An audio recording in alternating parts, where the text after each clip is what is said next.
검사들이 인사 시절에 뭐 지역 아는 국회의원한테 부탁한다는 이야기를 많이 들었습니다. 인사권이 사실은 저는 검찰 개혁의 알파의 오메가라고 생각합니다. 조국 장관 가족 수사를 보면 지금 검찰은 명확하게 수사의 독립을 이룬 것 같습니다. 우리가 이제 한 번도 경험해보지 못한 이 검찰이 수사를 아주 독립적으로 하는구나. 대통령 말도 안 듣는 것 같구나. 인사 규정들이 전부 무시되고 인사 원칙도 완전히 무너졌습니다. 검사를 어떻게 보면 이 정부 들어서서 굉장히 줄 세우기를 했다. 네. 굉장히 잘못된 표현이라고 생각합니다. 독립이 필요한 곳은 사법부, 법원, 헌법재판소 이런 판단기관이 독립이 필요한 것이지. 검찰 개혁의 가장 중요한 핵심 포인트는 검찰의 독립이 아니겠습니까? 정치 세력으로부터의 독립, 뭐 여러 가지부터의 독립, 그래야지만 이제 제대로 된 수사를 할 수가 있으니까요. 검찰 개혁의 그 핵심, 그러니까 독립을 유지하기 위해서는 사실은 뭐 두 가지가 가장 중요하다는 얘기들을 많이 하시더라고요. 인사권과 예산 독립. 예산권에 대해서는 네. 저는 행정부에도 근무를 했었기 때문에 조금 아는데 그 예산이라는 거는 국민의 세금을 얼마나 잘 쓰냐 문제인데 이걸 검찰에서 있죠. 물론 검찰을 믿을 수도 있겠지만은 예산은 또 예산 전문가가 해야 됩니다. 그리고 이것도 서로 누가 한쪽에 예산을 그 세금을 받아들인 쪽이 있고 그걸 또 나눠주는 쪽이 있고 집행하는 쪽 이게 갈라져야 됩니다. 한 사람이 전부 다 세금도 걷고 그다음 그걸 자기가 계획 네. 세워서 쓰고 이러면요.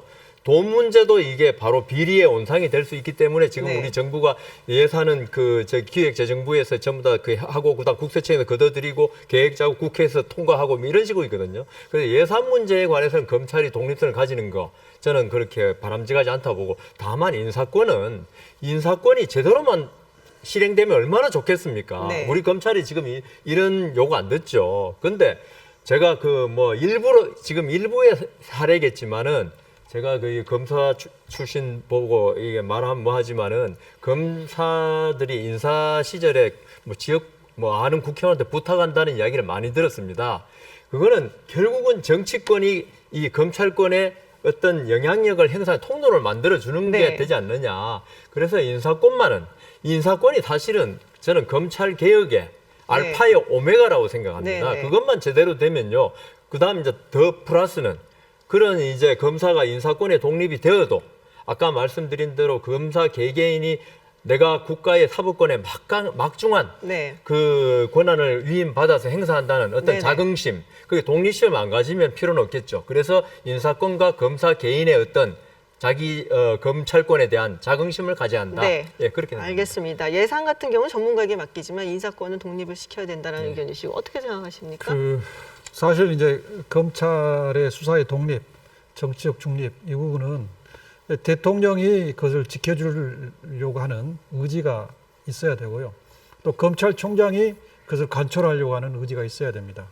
이번에 이제 조국 장관 가족 수사를 보면 지금 검찰은 명확하게 수사의 독립을 이룬 것 같습니다. 이제 그랬을 때 우리가 이제 한 번도 경험해보지 못한 이제 이 검찰이 수사를 아주 독립적으로 하는구나.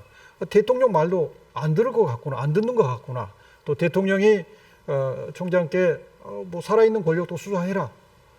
그렇게 이제 공개적으로 얘기를 했고 또 그대로 실현을 하고 있습니다. 그러면 우리는 지금까지 수사의 독립을 본 적이 없기 때문에 수사의 독립이라는 상황을 딱 놓고 봤을 때, 저러면 검찰이 저렇게 독립적으로 하면 만약에 검찰이 마음대로 하도록 해두면 이것도 또 문제가 아닌가 하는 생각을 이번에 하게 됐습니다. 그래서 우리는 검찰청법 8조에 법무부 장관이 검찰 사무의 최고 감독자다 이렇게 돼 있는데 이 규정에 대해서 그간의 이 규정의 의미와 실효성 이걸 잘 느끼지 못했습니다. 근데 이번에 검찰이 아주 독자적으로 누구의 영향도 받지 않고 자기 마음껏 수사하는 걸 보고 그래서 이 검찰청법 8조에서 장관이 최고 감독자로서 인사권과 예산권과 감찰권을 가지고 검찰이 무리한 수사, 잘못된 수사, 또 비위한 검사, 비위한 수사관 이런 부분에 대해서는 통제를 하라는 거구나 하는 의미를 이제 알게 됐습니다. 그렇기 때문에 지금 이렇게 검찰이 수사도 독립시켜주고 인사권도 주고 예산권도 주고 감찰권도 직접 다 행사라고 하면 그러면 검찰이 무소불위로 자기 마음대로 했을 때 그럼 그걸 어떻게 통제하겠습니까? 그렇기 때문에 기존에 설계된 대로 잘 이행하면 되는 것입니다. 그래서 지금 정부에서는 검찰의 수사의 독립을 보장해주고 있기 때문에 오히려 이제는 법에 정해진 대로 정상적인 방법으로 법무부에 의해서 적절한 통제가 필요하다. 네, 이런 알겠습니다. 생각이 듭니다. 네, 임각근 변호사님.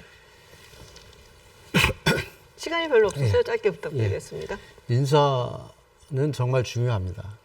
그리고 수사권 독립과는 어떻게 보면 동전의 앞뒷면과 같이 아주 밀접한 관련이 있습니다. 여상원 변호사님께서 말씀하신 청탁 부분 굉장히 부끄러운 얘기일 수도 있습니다.